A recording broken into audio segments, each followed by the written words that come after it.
Alrighty, folks, and today we're going to be tying the rusty trombone. Great pattern for just stripping or just swinging it. It's amazing. A lot of movement, a lot of cool stuff. We're starting off with this Arex TP610 and set number 2. And we're going to take that mono, it's ultra fine mono. We're going to take it all the way to the bend of the hook right at the barb. Come in with marabou, the length of your hook. Tie it in and then advance your thread forward, lock it in, and bring your thread back. This will create a nice body like you see right now on the camera. And then come in with your American saddle hackle and then your olive UV polar chenille with copper. Go ahead and palmer that forward, pulling all those strands back.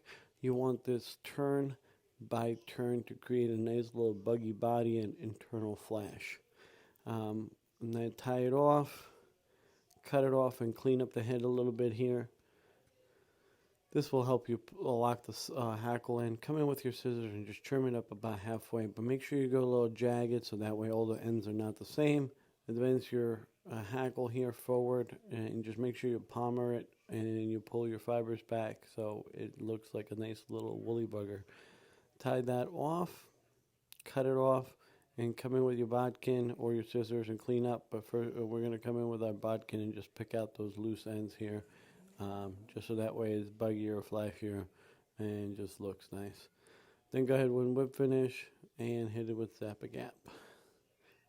For our back hook, we're going to be using Arex TP610 in size number 1 with a large copper cone. Again, we're still using that ultra fine mono. Come in with your wire or power braid, whatever you prefer to use. I'm using 34-pound Surflon wire, and I'm going to lock that in on my near side. Take it all the way to the cone, and then I'm going to drop some beads. These are 6 beads, and then add my back hook and take it through there.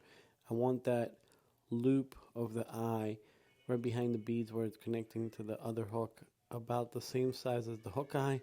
With that wire there you saw, I tucked it under the cone to kind of get it away.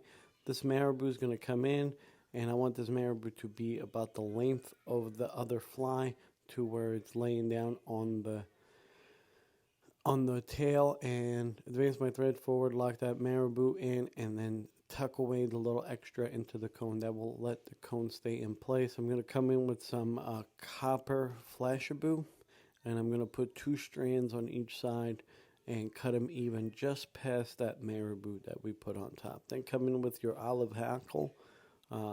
This is going to just repeat step 1 with a little slight different front. So come in with your UV polar chenille. Like I said, this is olive copper. Advance it forward all the way to the back of the cone here and go ahead and tie it off. Cut that excess, and then we're going to trim it up again just a little bit, not too much, and then advance that hackle forward. I made a little mistake here, so I just went back and started re-palmering it just to make it look pretty. And it's already looking buggy and sexy and gorgeous, and you just want to go fish it. But we're going to add some more stuff to it, so don't go too far. Cut off that excess, clean it up a little bit with your fingers. Ooh, look at that. That's sexy. So what we're going to do is we're going to come in with some more marabou. This marabou I want to be as long as my previous marabou. I want a big fat collar on it, tie it in, and stuff all that extra into that cone so that cone doesn't move. And then what we're going to do is we're going to come in with some more flashabou and 2 strands on each side, and this is the copper. Cut that a little bit longer than that marabou, and then we're going to come in with some schlappen. This is olive schlappen or American saddle hackle schlappen all the way at the top of the neck. You could get some nice schlappen feathers. I'm going to put this in, and you're going to notice that I didn't lock it in right, and it slipped out. So I'm going to retie it back in right here. Make sure it's locked in real good. And now I'm going to palmer it just right behind that cone, stuffing that cone forward so that way it doesn't move, and it's creating a nice little bulky front of the head.